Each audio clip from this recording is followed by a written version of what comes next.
It began as it always does, with a girl staring out a window. Anastasia Alia Valentina Morozova von Skeldanov, Princess of Velgrad, heir to steam, silence, and snow. As she sang her quiet lament, "Before the silence takes me," the wind whispered through the palace towers, and the wheels of destiny began to turn.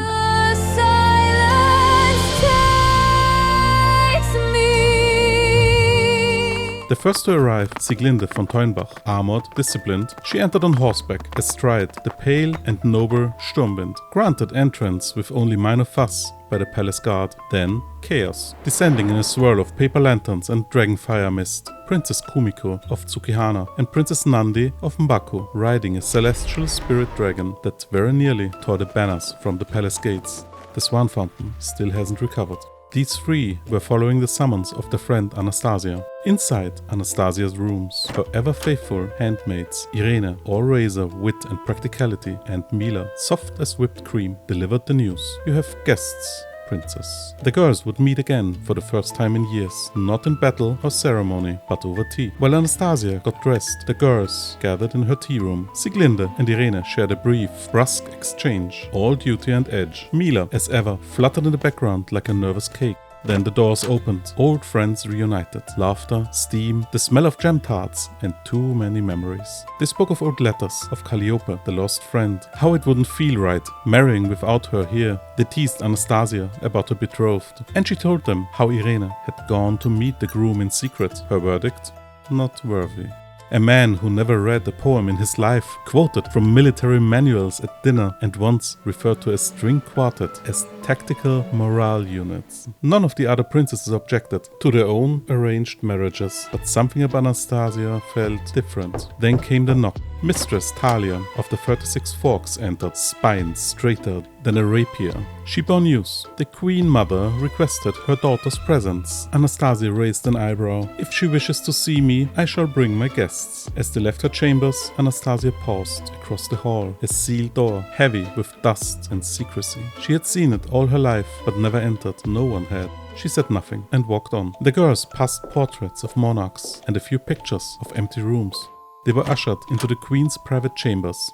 Silence ruled the meal. Formality smothered every breath. Only after dessert did the queen speak. "The wedding," she said, "shall be held tomorrow." No room for protest, no time for doubt. Anastasia tried, but the queen's decision was set in stone. Mistress Talia wasted no time. The girls were whisked to a formal training room. Forks lined like soldiers. Etiquette drills, information. There were fumbles, laughter, sighs. But surprisingly, Sieglinde excelled. Duty met duty, and somehow they understood each other. Afterwards, still flushed from formality, Anastasia gathered her friends close. She whispered her plan. They would leave tonight, not to flee, but to begin a road trip. She would be back in 6 months for her wedding, as first agreed. While the others prepared, Anastasia's mind turned to her uncle, Varomir, genius and eccentric. He wrote her earlier that he wanted to see her. With the help of her loyal friends, her handmaids, and an increasingly confused Lieutenant Emil Dragunov, who tried valiantly to stop them, the sheer force of the princessly will slightly kidnapped him.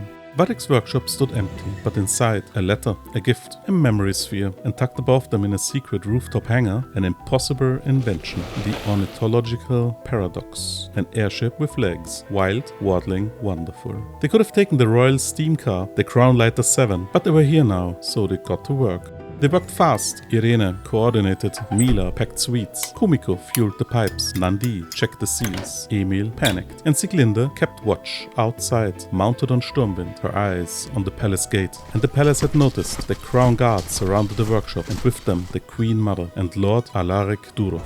His shoulders stiff as his posture perfect. The queen didn't scream, she never needed to. Her voice rang out like cathedral bells, sharpened by betrayal and frost. "This foolishness ends now. Step outside, daughter." Anastasia looked across the workshop. She turned, wrote a final letter to her mother, and left it on Vadek's bench. They wouldn't stay, they wouldn't yield. Sieglinde delayed them just long enough. Nandi slammed the hangar controls. The paradox blinked, hissed, and leapt from the rooftop. It landed hard on the cobbled street and ran. The queen watched in disbelief, her fury frozen. Alaric did nothing. The guards were reeling. The paradox wobbled forward in massive waddling strides, barreling down through alleyways, knocking over crates and lanterns. It wasn't built built for grace, it was built for movement.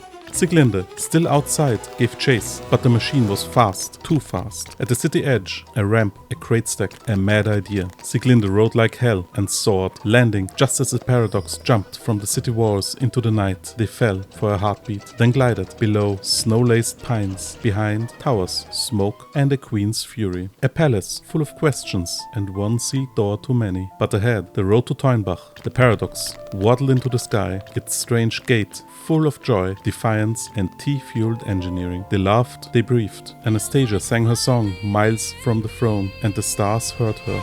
We're miles from the throne, and I've never felt brighter. Skirts hits high and hearts set on fire. Next time, at the border, steam running low, hot springs, old ghosts, and the distant sea. The road trip continues. So ride, Anastasia, with ink on your skin, where the books and let your story